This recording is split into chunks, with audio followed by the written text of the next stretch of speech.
Amigos e amigas, vamos a mais uma edição do Web Jornal do Paulo Maciel, um jornal com notícias resumidas para você que acessa o canal no YouTube Paulo Roberto Maciel, no blog repórterpaulomaciel.blogspot.com, facebook.com/Paulo Maciel da Rádio e canal no YouTube, já falei, Paulo Roberto Maciel. E tem o Instagram, de vez em quando eu coloco também o Web Jornal do Paulo Maciel no Instagram. Paulo Roberto Maciel 6 barra. Pois é, então hoje sábado 27 de junho de 2020, santos do dia, São Cirilo de Alexandria, São Crescêncio e São Ladislau. 3 santos estão nos protegendo lá no céu, junto de Deus. Sábado 27 de junho. Faltando 3 dias para terminar o mês. O mês é de 30 dias, termina na terça-feira. Vamos às primeiras informações para você que acessa o Web Jornal do Paulo Maciel. Ministro da Educação já foi indicado pelo presidente Jair Bolsonaro. Inclusive, eu estou aqui com o Instagram do presidente Bolsonaro. Jair Messias Bolsonaro me enviou aqui a seguinte mensagem: informo a nomeação do professor Carlos Alberto Decotelli da Silva para o cargo de ministro da Educação. Aí diz mais aqui no Instagram do presidente da República: Decotelli é bacharel em Ciências Econômicas pela UERJ, mestre pela FGV,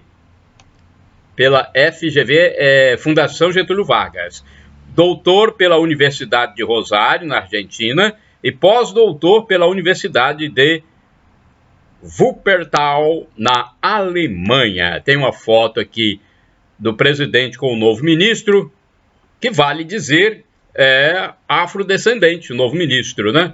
Eu sei que acho que isso aí não tem importância alguma, mas só para que as pessoas saibam, né?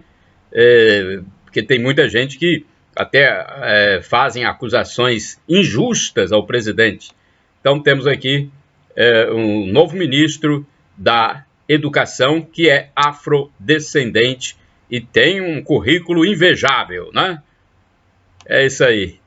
Um abraço ao novo ministro, vamos torcer para que dê tudo certo. É um novo desafio, a área educacional é muito importante. Esse novo ministro, ele ocupava até recentemente o cargo de presidente do Fundo Nacional de Desenvolvimento da Educação, ou seja, já estava no governo. O Fundo Nacional é FNDE, uma autarquia vinculada ao Ministério da Educação, responsável por executar parte das ações da pasta relacionadas à educação básica em apoio aos municípios, como alimentação e transporte escolar. Ele vai entrar no lugar do Abraham Weintraub, que deixou a pasta na semana passada. É o terceiro ministro a comandar o MEC desde o início do governo Bolsonaro. O Weintraub, coitado, saiu porque a mídia foi muito impiedosa em cima dele, o próprio Supremo também, com a perseguição danada, muitos setores falando mal do Weintraub. Lógico que ele foi um pouco prolixo, vamos dizer assim, né, falando demais de determinados assuntos, mas ele deu a opinião dele. Não acho que deveria ter esse patrulhamento tão grande como fizeram com ele. Mas agora, inclusive, a imprensa fica falando todo dia, porque ele foi para os Estados Unidos, que daí? Ele pode ir para os Estados Unidos. Tem um ex-presidente aí que já está condenado em segunda instância, viajou e ninguém fala nada. Weintraub, ele não é condenado a nada. Weintraub, deixa o homem, agora vai lá para ocupar um cargo internacional. Esse pessoal muito faz um patrulhamento danado. Tem jornalista que, eu sou o repórter, mas tem muitos repórteres, muitas pessoas de imprensa que eu não entendo, gente. Tem jornais aí falando mal do Valdemiro Santiago. Meu Deus, Valdemiro faz um papel bonito aí em São Paulo. Quantas pessoas é que vão à igreja do pastor Valdemiro Santiago? Quantas pessoas são atendidas? Ninguém é obrigado a fazer nada. Essa questão de dar dízimo, ajudar a igreja, ninguém é obrigado, não. As pessoas, quando dão alguma coisa a uma igreja, dão porque querem. Então ficam esses jornalistas fazendo... muitos deles não têm Deus no coração, não sabem nada de Deus. Eu vou te contar, e ficam fazendo noticiário em cima de uma pessoa que está comandando uma denominação religiosa. Eu não acho isso legal. Deixa, se a justiça tiver alguma coisa, a justiça vai julgar. Agora, jornalistas ficam aí falando, eles já adoram dar uma notícia contrária a alguns integrantes de segmentos religiosos. Não sei por quê. Esse pessoal não tem Deus no coração. É preciso ter sensatez, sobriedade, equilíbrio, gente. Tem tanto assunto importante para falar. Esses jornalistas com os jornais nacionais, jornais de caráter nacional, caráter não é regional, é nacional, e ficam tocando de assuntos políticos, intrigas, umas coisas que não vão dar audiência, não vão impactar na minha vida. O que vai impactar na minha vida? Ficar falando mal de um líder religioso. O que vai impactar na minha vida? Ficar falando de uma menina que defende o meio ambiente lá não sei aonde. Igual teve um jornal que todo dia, praticamente falando de uma menina, como o presidente Bolsonaro veio, uma pirralha, que defende o meio ambiente. E daí? Que impacto isso tem na minha vida? Nosso país é muito maior do que isso, nós temos problemas muito maiores aqui para resolver. Então, eu acho que, infelizmente, esses jornalistas, esses repórteres, né, eles entram por um meio que acabam levando-os para a perdição. Há pouco tempo também teve uma apresentadora que falou mal de uma igreja, depois teve que voltar atrás e foi até punida, porque falou errado. Pegou um site falso e falou mal de uma determinada denominação religiosa, teve que voltar atrás, foi até punida e teve que dar a resposta, o direito de resposta. Então, gente, vamos ser equilibrados. Vocês, para serem de Deus, não podem ficar condenando as pessoas antes do tempo, não. Tá certo, tem pessoas aí que estão super condenadas. Em segunda instância, ninguém fala nada. Então, eu fico indignado com essas coisas, porque eu sou católico, mas não é para a gente ficar, a todo momento, ficar falando nem bem nem mal, quem é do ramo jornalístico. Né? Se não quer falar bem, então, para que falar mal? Ainda mais quando não há um julgamento final. Vocês estão sendo observados por Deus. Né? Então vamos a outra notícia. Isso aqui é um desabafo meu, porque eu respeito muito aquelas pessoas que pregam a palavra de Deus. Vamos falar sobre imposto de renda, porque está terminando o prazo, hein? Termina na terça-feira, dia 30, não é isso? 30 é o último dia. O prazo para a declaração do imposto de renda pessoa física. Acabaria em abril, mas todo mundo já sabe que foi estendido pelo governo federal até o dia 30 de junho. Segundo o secretário da Receita Federal, José Barroso Tostes Neto, apesar de a entrega das declarações neste ano estar em ritmo superior ao do mesmo período do ano passado, a Receita concordou em prorrogar o prazo depois de ouvir os relatos de contribuintes confinados em casa com dificuldades em obter documentos na empresa ou de conseguir recibos com clínicas médicas para deduzirem gastos. Então foi prorrogado, vai até 30 de junho, agora faltam poucos dias. Então, hoje é dia 27, sábado, 27 de junho, você tem esse sábado, tem o domingo, segunda e terça só. Então, né, vamos procurar fazer esse trabalho logo, quem não fez ainda, porque deixar para a última hora pode ter algum travamento, porque sempre, de vez em quando, trava a internet quando tem muitas pessoas acessando. Então, vamos procurar fazer isso logo, porque termina no dia 30, terça-feira, 30 de junho de 2020. Termina o prazo para a declaração do imposto de renda. Vamos lá mais aqui, agricultura, vamos falar da agricultura. Secretário de Interior de Colatina, o meu amigo Bragato, né? O nome dele é Edson Dalvin Bragato. Eu considero ele um amigo, uma pessoa boa. Já entrevistei familiares dele que fazem parte da história de Colatina. E ele reassumiu o cargo. O secretário de Interior de Colatina, Edson Dalvin Bragato, está de volta à pasta. Ele reassumiu o cargo nesta semana.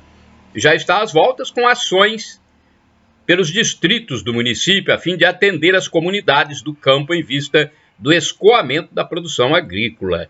Serão realizadas ações principalmente relacionadas às execuções de obras, reabertura de estradas vicinais, construção e manutenção de serviços especiais, pontes, bueiros, redes de manilhas e passadores de gado.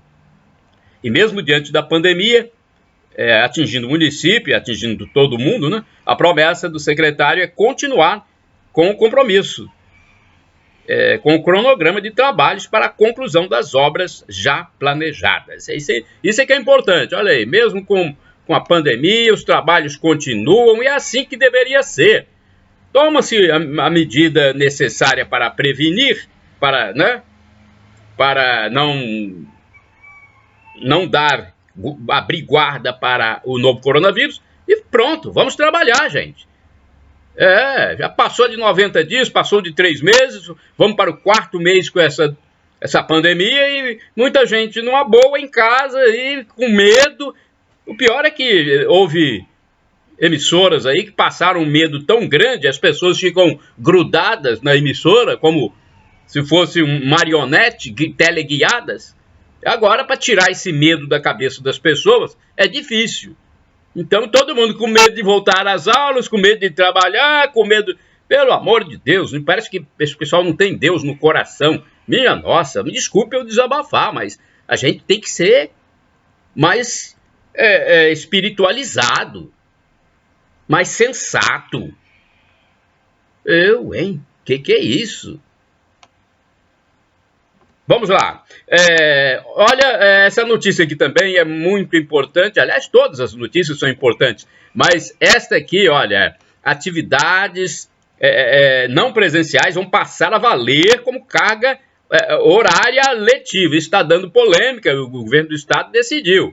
As atividades pedagógicas não presenciais oferecidas pelo programa escolar passarão a contar como carga horária letiva a partir do dia 1º. Dia 1º é quarta-feira, 1º de julho. Já está criando polêmica. Integram o programa as videoaulas pela TV aberta, o aplicativo escolar e o fornecimento de atividades impressas. A medida contempla os alunos das escolas estaduais, escolas públicas. O governador é que fez esse anúncio, junto com o secretário de Educação. As diretrizes curriculares, com todo o detalhamento de como funcionará, serão publicadas na próxima semana, de acordo com o secretário Vitor D'Angelo. Os professores têm trabalhado muito e com afinco. A maturidade do programa, acumulada ao longo dos 3 meses, nos permite dar mais esse passo. Hoje já temos a condição de monitorar detalhadamente a implementação das atividades e acompanhar as escolas na execução das ações, disse o secretário. Então, vamos ver como é que fica, né? Já tem gente reclamando, isso aí não poderia fazer parte do ensino. Bem, é assunto para a área educacional discutir com a população, com os pais e responsáveis pelos alunos. Vamos à capa de A Tribuna de ontem, o jornal impresso A Tribuna, que tem mais de 81 anos. Vai para 82, se não me engano, agora.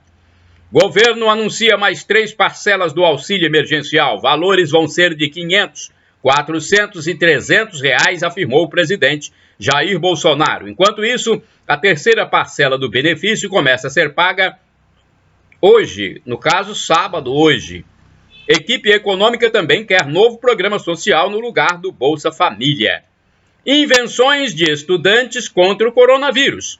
Pulseira anti-Covid desenvolvida pelos alunos de Engenharia da Computação André Oliveira e Joana Venturim indica o distanciamento social correto. Olha, tem até uma fotografia aqui na capa do jornal impresso à Tribuna. Nasci de novo, diz PM, após tiroteio com bandidos. Gente, houve confrontos, bandidos enfrentando a polícia. O que tá havendo? Confronto ocorreu durante fuga de gangue em Andorinhas, na capital do Espírito Santo, Vitória. Policiais atiraram pelo para-brisa da viatura para se defender, meu Deus. Empresas vão contratar 30 mil para obras em bairros. Provão vai avaliar aprendizado de alunos da rede pública na pandemia. Coluna Painel, governo Bolsonaro fez em um só dia 5 gestos de paz. 3 do presidente, 1 do Ministério das Comunicações e outro da Secretaria de Governo. Receita investiga 3.700 declarações no Estado por fraude no imposto de renda. Igrejas fazem festas juninas diferentes. Vitória agora é metrópole, diz o IBGE. AT2, novos pratos de inverno. Pratos de inverno que estão fazendo a gente engordar. Eu estou engordando igual uma porca. É assim que a gente fala quando está engordando demais? Meu Deus, tem que conter esse meu peso, tem que fazer umas caminhadas. Fazer umas caminhadas. Olha, ontem, 8 horas da manhã, estava uma cerração muito forte em Colatina. Meu Deus, eu fiz até um vídeo, tá? Esse vídeo está aí nos meus endereços eletrônicos. Acesse o canal no YouTube Paulo Roberto Maciel, o blog repórterpaulomaciel.blogspot.com e o facebook.com/Paulo Maciel da Rádio. Eu não sei se no Instagram eu coloquei. O Instagram é Paulo Roberto Maciel 6 barra. Mas eu fiz uma filmagem da cerração em Colatina ontem, 8 horas, depois das 8, 8h10, 8h15, porque normalmente eu vejo a cerração 6 horas da manhã. 6h30, por aí, no máximo. E ontem, até às 8h10, 8h15, tinha cerração. Pelo amor de Deus, e fazendo frio, hein? Fazendo frio. Eu fui nas ruas de Colatina ontem também, fiz uma filmagem. Tem um vídeo aí nas ruas Ângelo Gilberti, Marechal Dutra, Moacir Avidos. É só você entrar nos meus endereços eletrônicos. Agora vamos falar de auxílio emergencial. Atenção, você que foi aprovado para receber o auxílio, neste sábado vai ter pagamento, hein? A Caixa Econômica Federal começa a depositar neste sábado, olha, vai depositar, 27 de junho de 2020, novas parcelas de R$ 600 ou R$ 1.200 para famílias chefiadas por mulheres na poupança digital, referentes a 3 lotes de beneficiários do auxílio emergencial que não fazem parte do Bolsa Família. Então, começa hoje o depósito para famílias que não fazem parte do Bolsa Família. Mais de 40 milhões de pessoas receberão os créditos até o sábado que vem. De hoje, desse sábado até o outro sábado, de acordo com o mês de nascimento. O calendário foi publicado na quinta-feira, 25 de junho de 2020, em edição extra do Diário Oficial da União. E foi detalhado ontem, dia 26 de junho de 2020, pelo presidente da Caixa, Pedro Guimarães, em entrevista virtual. Como os pagamentos são digitais, o banco não vai abrir as agências, hein? São pagamentos digitais, entram na conta.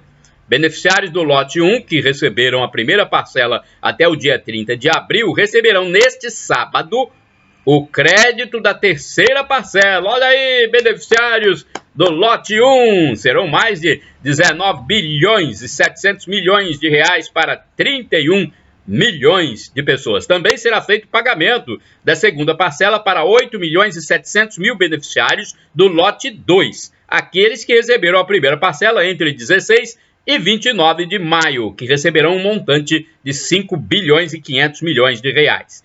A partir de domingo, amanhã, dia 28 de junho de 2020, a Caixa também creditará a primeira parcela para 1 milhão e 100 mil beneficiários do lote 4, que receberão cerca de 700 milhões. Olha aí, é o dinheiro para vocês que têm problemas nessa época de restrições ao funcionamento do comércio, das atividades da iniciativa privada. É o dinheiro para vocês gastarem como quiserem. Que bom, né?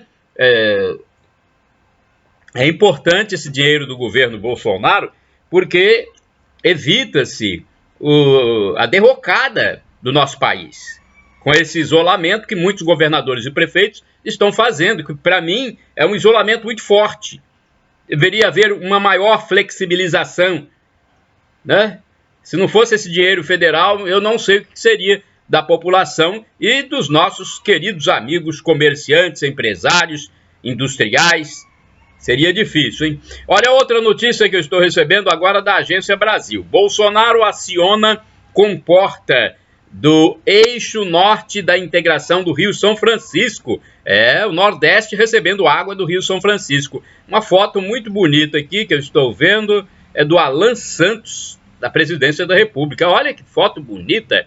O Rio São Francisco entrando numa cidade, o Canal do Rio. O presidente Jair Bolsonaro disse ontem, na sexta-feira, dia 26 de junho de 2020, que o projeto de integração do Rio São Francisco é uma novela enorme que está chegando ao fim. Bolsonaro participou em Penaforte, no Ceará, da cerimônia de acionamento da comporta, que será responsável pela chegada das águas do eixo norte do projeto ao estado do Ceará. As primeiras obras para o deslocamento de parte das águas do São Francisco foram iniciadas em 2007 pelo Exército. A previsão original do governo da época era inaugurar em 2010, mas isso não aconteceu, né? Todos os canais eram, a previsão daquela época era a inauguração em 2010, reservatório e estações de bombeamento. A expectativa agora do governo Bolsonaro é que o projeto esteja concluído no próximo ano. Vamos aguardar. Foi uma recomendação desde o início do governo de não deixarmos nenhuma obra parada, disse Bolsonaro. Faz parte do nosso compromisso e ficamos muito felizes em trazer água para quem precisa, disse o presidente. É importante levar essa água para o Nordeste, os nossos irmãos tão sofridos por causa da estiagem, da seca. Vamos lá, outras notícias. Eliana com Covid, mas sintomas leves. Olha aí, a Eliana, apresentadora do SBT, contraiu o novo coronavírus. Ela fez um post na internet dizendo que o resto da família não foi infectado. Então só ela pegou o vírus. A artista informou ainda que está assintomática, ou seja, não sente nada. Só mesmo o exame é que detectou.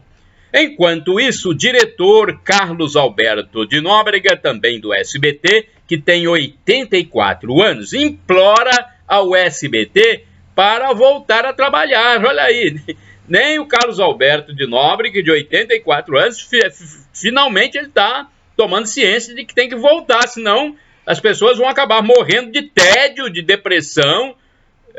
Ele diz que não aguenta mais ficar em casa. Sua esposa, que é médica, o nome dela é Renata, né, doutora Renata, se comprometeu em estar junto com ele na gravação do programa, para qualquer atendimento.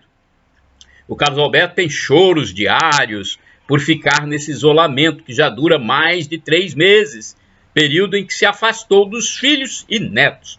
É verdade, o remédio pode ser muito duro nessa época e não está tendo efeito. Então, acho que já está no momento de flexibilizar e as pessoas voltarem a trabalhar. Eu sempre digo aqui, voltar a trabalhar com as regras de sanitização, né, de desinfecção, regras preventivas, sanitárias.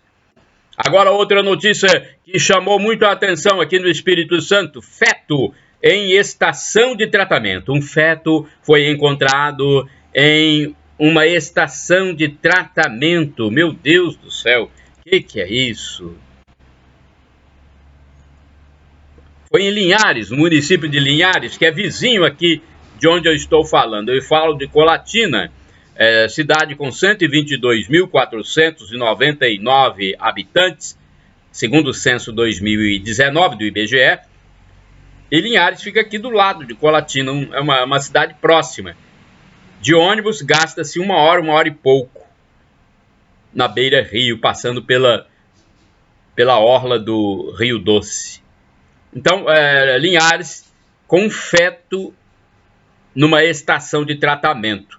O minúsculo corpo foi localizado por funcionários do bairro Interlagos. O delegado Fabrício Lucindo solicitou à população que ligue para o telefone da Polícia Civil 181, caso alguém saiba informação relevante sobre o acontecimento. Minha nossa, né? Morte no trânsito, também em Linhares, hein? Morte no trânsito. Um acidente com morte em Linhares foi registrado na BR-101. O choque foi entre um caminhão, um automóvel, né? Um automóvel e uma motocicleta. Uma outra pessoa ficou gravemente ferida. O condutor do automóvel tentou fugir do local do fato, mas foi detido e constatada embriaguez no teste do etilômetro. Estatisticamente, a região linharense dessa rodovia federal é uma das mais perigosas do país. Minha nossa, hein? Palavras do delegado. Outro acidente no trevo da ES 080, mais um acidente aconteceu na manhã de sexta-feira, 26 de junho de 2020. Uma ambulância esteve envolvida na ocorrência, mas não houve gravidade. Infectadas no hospital, 2 pessoas do município de Águia Branca morreram ao contrair o vírus, o coronavírus, na verdade, né? O novo coronavírus. E foi num hospital, segundo a representante lá da prefeitura. Elas foram internadas com comorbidades e deixaram o local mortas após a infecção, segundo informou o representante da prefeitura. Minha nossa, né? O hospital realmente tem esse problema de infecção. Tanto é que se fala há muitos anos sobre infecção hospitalar. E olha aí, tem muita gente que tem medo de ir para o hospital por isso. Às vezes vai tratar uma outra doença e acaba pegando essa Covid-19. Incêndio em ônibus.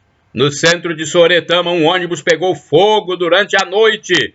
Na sexta-feira, foi ontem. A polícia investigará se algo natural aconteceu ou foi uma ação criminosa, melhor dizendo. Meu Deus do céu, hein? Incineração de drogas, entorpecentes de todos os tipos, cerca de 1 tonelada e 200 quilos, serão incinerados pela Secretaria Estadual de Segurança Pública do Espírito Santo. As drogas foram apreendidas pelas polícias civil e militar por meio do Serviço de Inteligência. O delegado-geral da Polícia Civil, José Darcy Arruda, delegado-geral do Espírito Santo, ele informou que a droga é fruto de operações do DENARC e repartições policiais diversas. Os produtos do crime serão levados para uma siderúrgica, cujo nome não foi divulgado por questões de segurança, já que o produto, as drogas, serão incineradas. A população deve continuar fazendo as denúncias pelos números 190 da Polícia Militar e 181 da Polícia Civil. Olha, médicos reclamam da falta de cloroquina. Senhores governadores, senhores prefeitos, médicos reclamam falta de cloroquina nos municípios. Isso pode penalizar vocês futuramente, hein? 127 médicos assinaram uma petição em Brasília endereçada ao Ministério Público da Força Tarefa ligada à Covid-19. Eles dizem que prescrevem, mas não estão à disposição dos pacientes da rede pública, nas UPAs, emergências dos hospitais e postos de saúde, a cloroquina, hidroxicloroquina, azitromicina e ivermectina. Então eles prescrevem, mas não estão à disposição. Eles lembram que fizeram juramento de cuidar das pessoas e é prerrogativa do médico receitar. E estão estranhando isso. Pode estar havendo boicote por razões ideológicas, segundo o jornalista Alexandre Garcia, que é um comunicador muito respeitado, um homem que já foi fazer reportagens em guerras fora do país, trabalhou décadas numa grande emissora. Ele está dizendo que pode estar havendo boicote por razões ideológicas, porque quem indicou primeiramente a cloroquina como um alívio para os infectados foi o presidente da República, Jair Bolsonaro, e muita gente de linha ideológica contrária, principalmente esquerda, né? Muita gente fica retardando este uso. Isso está prejudicando pacientes. Em Recife, há um grupo de médicos pela vida Covid-19, denominado Grupo Médicos pela Vida Covid-19, formado por profissionais de todo o país, via internet, e são 4.000 médicos que fizeram um protocolo, dizendo que do 1º ao 5º dia que as pessoas ficam em casa, a situação pode se agravar e quando voltam para o hospital acabam tendo que ir para a UTI e ficam entubados. Eles querem evitar isso. Então, nos primeiros sintomas, sugerem a cloroquina ou hidroxicloroquina com ivermectina, que é um antibiótico, com zinco, que é um reforço, e com um anticoagulante profilático, só para prevenir do 1º ao 5º dia, acredito eu. Então, gente, nós temos que tomar atitudes técnicas. Não podem ficar pensando neste momento em ideologia. Aliás, essa ideologia comunista, isso aí já acabou. Não devia nem ser permitido. O sistema comunista é um sistema ateu, um sistema totalitário, um sistema que não apoia a iniciativa privada. O que é isso? Olha, eles dizem, esses médicos, eles fizeram os protocolos da 2ª fase e da 3ª fase. Né? São médicos fiéis ao seu juramento que entraram voluntariamente nesta ação e fizeram os protocolos para ver se os prefeitos atendem, evitando o agravamento de situações e mortes, diz o jornalista Alexandre Garcia. Então, o jornalista, inclusive, cita o nome de uma médica, Cristiana de Almeida, que é conselheira da Sociedade Brasileira de Medicina Nuclear. Ela declarou que a primeira versão do protocolo vai ser sempre atualizada segundo as modificações do vírus e da situação. Para ela, o tratamento é extremamente eficaz, diminuindo a letalidade e a demanda a hospitais. Tá vendo, gente? Quem está falando isso é o jornalista Alexandre Garcia, do qual eu sou seguidor. Por isso que eu estou passando para vocês, porque eu achei importante. Uma outra notícia importante do Alexandre Garcia foi sobre o saneamento básico. Foi aprovado o marco do saneamento básico no Senado, ou seja, questões relacionadas a tratamento de esgoto e lixões. São previstas privatizações dos sistemas de água e esgoto e haverá mais obras para acabar com esgotos a céu aberto, lixões, etc. Mais empregos também são esperados e injeção de recursos e investimentos no setor. A mensagem vai para as mãos do presidente da República, Jair Bolsonaro. Então foi aprovado no Congresso e vai para o presidente. Medidas para levar paz ao Morro da Piedade. Isso aqui é importante, porque o Morro da Piedade está sofrendo muito. Começou, então, a demolição de casas abandonadas no Morro da Piedade, em Vitória, capital do Espírito Santo, para que não sejam utilizadas por malfeitores. O secretário de Segurança Estadual, Coronel Alexandre Ramalho, informou que é uma demanda da comunidade após reunião com várias entidades nesta semana. é uma aproximação maior da polícia com os moradores, procedimento que já existe com a polícia comunitária. O Ministério Público está auxiliando a PM nessa ação social. Nos bairros Itararé e Andorinhas, houve uma operação após a morte de um jovem na madrugada de quinta-feira, dia 25 de junho de 2020. A Polícia Militar reforçou o policiamento nas regiões de São Pedro e Maruípe. Os comandantes advertem aqueles que enfrentam os policiais para não fazerem isso. Não adianta, esse pessoal quer enfrentar a polícia. Para não fazerem isso, não façam, porque vocês serão procurados e presos, dizem os militares da polícia. As famílias dos criminosos devem entender que a polícia é legalista, ela representa a sociedade, representa o Estado, então não podem confrontar. A família tem que saber que os filhos estão fazendo. É até uma recomendação do secretário-coronel Ramalho. A família tem que saber o que os filhos estão fazendo e tirá-los da criminalidade. O discurso de que a polícia é violenta não se sustenta. Ela trabalha diuturnamente em vários municípios para combater a criminalidade, inclusive a criminalidade juvenil, que é chamada aí de, quando é menor de idade, de infração, né? Prisão de suspeito. Olha, na região de Andorinha e Itararé, houve a prisão de um dos suspeitos de matar aquele jovem de 16 anos que morreu na madrugada no bairro Andorinhas. O crime foi na madrugada de quinta-feira, em que foram desferidos 20 tiros. A vítima vendia entorpecentes, olha aí. Mais tarde, criminosos atiraram numa viatura da PM e um dos atiradores foi ferido e levado para um hospital. A prisão de um dos suspeitos pelo homicídio aconteceu por volta das 18 horas da quinta-feira. Sem aulas ainda, olha, não tem aula neste mês que vem não, hein? Julho ainda não tem aula. O secretário estadual de Educação, Vitor D'Angelo, informou que em julho as aulas presenciais ainda permanecerão suspensas. Na rede estadual, as aulas pela internet vão contar como presença e parte dos alunos terão provas de forma remota, online.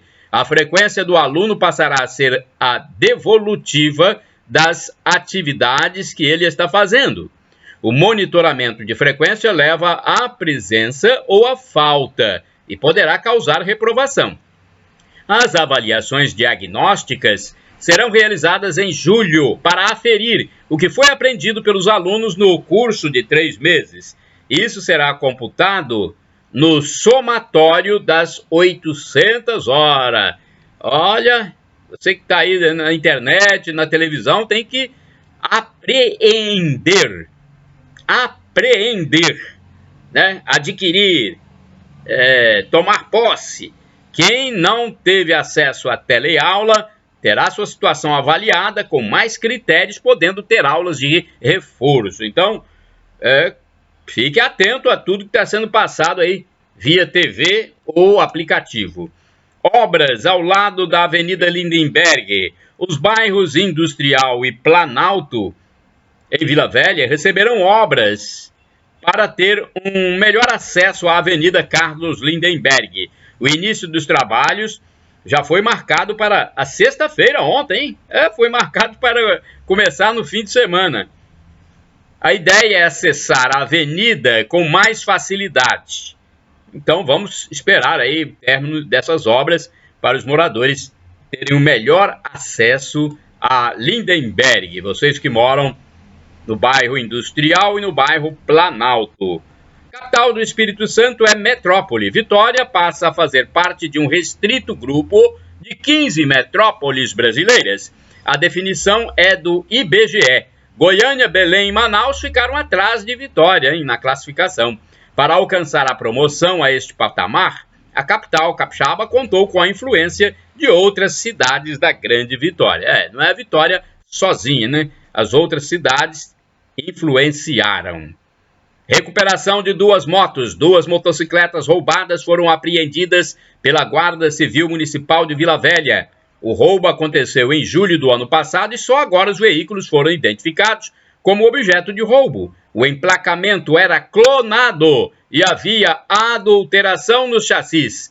A princípio, o suspeito informou que comprou a moto em um site de compra e venda, mas a situação está irregular. Se está irregular, a pessoa pode ter comprado enganada. Mas a polícia agora vai verificar, logicamente, a Polícia Civil, acho, né? Vai primeiro fazer as investigações. Desemprego no Espírito Santo. 182 mil capixabas procuravam emprego em maio, mês passado, segundo o IBGE. Muitos dos desempregados estão assim por conta do isolamento social, a fim de prevenir o novo coronavírus. Deixa eu ver se tem mais informações aqui, se eu tenho tempo, né? Primeiro tem que ver se eu tenho tempo. Não tenho tempo, infelizmente. Então, vamos chegando ao final. Vamos lá, chegando ao final do Web Jornal do Paulo Maciel, edição deste sábado, 27 de junho de 2020. Shalom Adonai é uma expressão hebraica. Shalom Adonai significa a paz do Senhor, a paz de Deus. El Shaddai, também do hebraico, significa Deus onipotente, Deus todo-poderoso. Acredite, Ele proverá. E mais uma expressão, Maranatá, é do aramaico, significa vinde, Senhor Jesus. Vem, Senhor. É a segunda vinda de Cristo Jesus. Um dia isso vai acontecer, hein? Esteja pronto, arrependa-se dos seus pecados, peça perdão a Deus. E um dia você vai, se na volta de Cristo você estiver morto, vai ressuscitar. Se estiver vivo, vai ser julgado pelos seus atos, pelo seu arrependimento ou não. E quando você for absolvido, irá para uma vida eterna com felicidade em plenitude, algo inefável. Nós não podemos expressar, não temos condições de expressar com palavras humanas. Seremos glorificados. Como disse o apóstolo São Paulo, o sofrimento de agora nem se compara com a glória futura que será revelada em nós. A paz, irmão, a graça de nosso Senhor Jesus Cristo, o amor do Pai e a comunhão do Espírito Santo estejam com todos vocês. Bendito seja Deus que nos reuniu no amor de Cristo.